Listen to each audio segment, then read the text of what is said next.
Hello friends. राज्य के नीति निदेशक सिद्धांत, directive principles of state policy. राज्य के नीति निदेशक सिद्धांतों का उल्लेख संविधान के भाग 4 में अनुच्छेद 36 से 51 में किया गया है। यह विचार आयरलैंड के संविधान से प्रेरित है। देश पर प्रशासन के लिए ये सिद्धांत मौलिक हैं, इसलिए कानून बनाते समय इनके अनुपालन की जिम्मेदारी राज्य की है।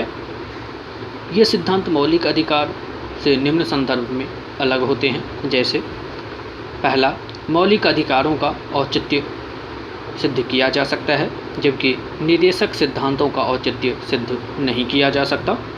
इसलिए इन सिद्धांतों की उल्लंघन होने पर न्यायालय द्वारा उन्हें लागू नहीं कराया जा सकता। दूसरा, मौलिक अधिकारों का उद्देश्य राज्य की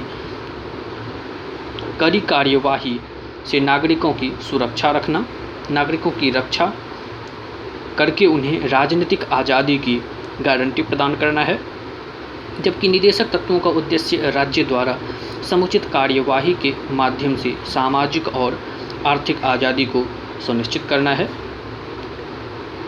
निदेशक निर्धारण तत्वों को उनके प्रकृति के आधार पर 3 श्रेणियों में वर्गीकृत किया जा सकता है। कल्याणकारी समाजवादी सिद्धांत पहला, दूसरा गांधीवादी सिद्धांत, तीसरा उदारवादी बौद्धिक सिद्धांत। कल्याणकारी समाजवादी सिद्धांत लोगों में कल्याण की भावना को बढ़ावा देने के लिए समाज व्यवस्था को न्याय द्वारा बनाए रखेगा। पहला अनुच्छेद सामाजिक, आर्थिक एवं राजनीतिक यथा आय स्तर, सुविधाओं एवं अवसरों में असमानता को न्यूनतम करेगा। ये अनुच्छेद 38 के अंतर्गत है। राज्य की अपनी नीति का इस प्रकार संचालन करेगा कि पहला, सभी नागरिकों के लिए जीविका के पर्याप्त साधनों के अधिकार को सुनिश्चित करना। दूसरा, सर्वसाधारण के हित के लिए समुदाय के भौतिक संसाधनों के समान वितरण को सुनिश्चित करना। तीसरा, उत्पादन के साधनों एवं धन के केंद्रीकरण के निवारण हेतु प्रयास करेगा। चौथा, पुरुषों एवं महिलाओं के लिए समान कार्य के लिए समान वेतन हो। पाँचवां, श्रमिकों की शक्ति एवं स्वास्थ्य की सुरक्षा तथा बच्चों की बालाश्रम के विरुद्ध सुरक्षा हो। छठा, बच्चों के स्वस्थ विकास हेतु अवसर उपलब्ध हो। अनुच्छेद 49 क के अंतर्गत है समान न्याय को संवर्धित करना और गरीबों को निःशुल्क वैधानिक सहायता उपलब्ध कराना। अनुच्छेद 41 के अंतर्गत रोजगार और शिक्षा पाने तथा बेरोजगारी, वृद्धावस्था और विकलांगता की स्थिति में सार्वजनिक सहायता पाने का अधिकार हो। अनुच्छेद 42 के अंतर्गत है कार्य की न्यायसंगत और मानवोचित दशाओं के अनुसार प्रसूति सहायता का प्रावधान हो। सभी श्रमिकों के लिए मजदूरी, जीवन के गरिमामय मानकों एवं सांस्कृतिक अवसरों की उपलब्धता हो।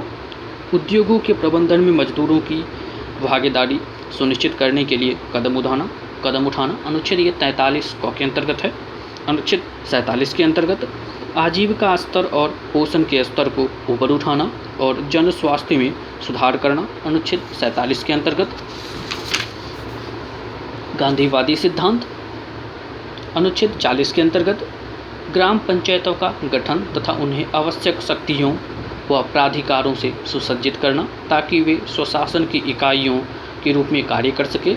ये अनुच्छेद 40 के अंतर्गत है। अनुच्छेद 43 के अंतर्गत ग्रामीण क्षेत्रों में व्यक्तिगत या सहकारी आधार पर कुटीर उद्योग को बढ़ावा। अनुच्छेद 43 के अंतर्गत है। अनुच्छेद 46 के अंतर्गत अनुसूचित जाति, अनुसूचित जनजाति और अन्य कमजोर वर्ग के शैक्षिक और आर्थिक हितों को बढ़ावा तथा सामाजिक अन्याय व शोषण से उनकी रक्षा करना। अनुच्छेद 46 के अंतर्गत है ये। अनुच्छेद 47 के अंतर्गत स्वास्थ्य के लिए हानिकर मादक द्रव्य पदार्थों के सेवन पर प्रतिबंध लगाना।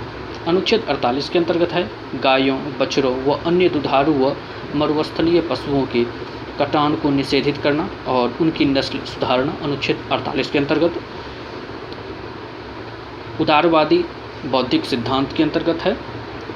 अनुच्छेद 44 के अंतर्गत पूरे देश में नागरिकों के लिए समान नागरिक संहिता लागू करना। अनुच्छेद 45 के अंतर्गत 6 वर्ष की आयु पूरी होने तक सभी बच्चों के लिए आरंभिक देखभाल और शिक्षा उपलब्ध कराना। अनुच्छेद 45। अनुच्छेद 48 के अंतर्गत आधुनिक और वैज्ञानिक आधार पर कृषि और एवं पशुपालन को संगठित करना। अनुच्छेद 48 के अंतर्गत है ये। अनुच्छेद 48 क के अंतर्गत पर्यावरण को संरक्षित करना और सुधारना तथा वनों एवं वन्य जीव की सुरक्षा के उपाय करना। अनुच्छेद 49 के अंतर्गत राष्ट्रीय महत्व के घोषित स्मारकों, स्थानों और कलात्मक वस्तुओं या ऐतिहासिक महत्व के स्थानों आदि को संरक्षण देना। अनुच्छेद 49 के अंतर्गत है। अनुच्छेद 50 के अंतर्गत राज्य की लोक सेवाओं में कार्यपालिका को न्यायपालिका से पृथक करना। अनुच्छेद 51 के अंतर्गत अंतर्राष्ट्रीय शांति और सुरक्षा को संवर्धित करना, राष्ट्रों के बीच न्यायपूर्ण और सम्मानजनक संबंधों को बनाए रखना, अंतर्राष्ट्रीय कानून और संधि आबंधों के प्रति सम्मान को बढ़ावा देना और विभाजन के द्वारा अंतर्राष्ट्रीय विवादों के समाधान को प्रोत्साहित करना। ये अनुच्छेद 51 के अंतर्गत है।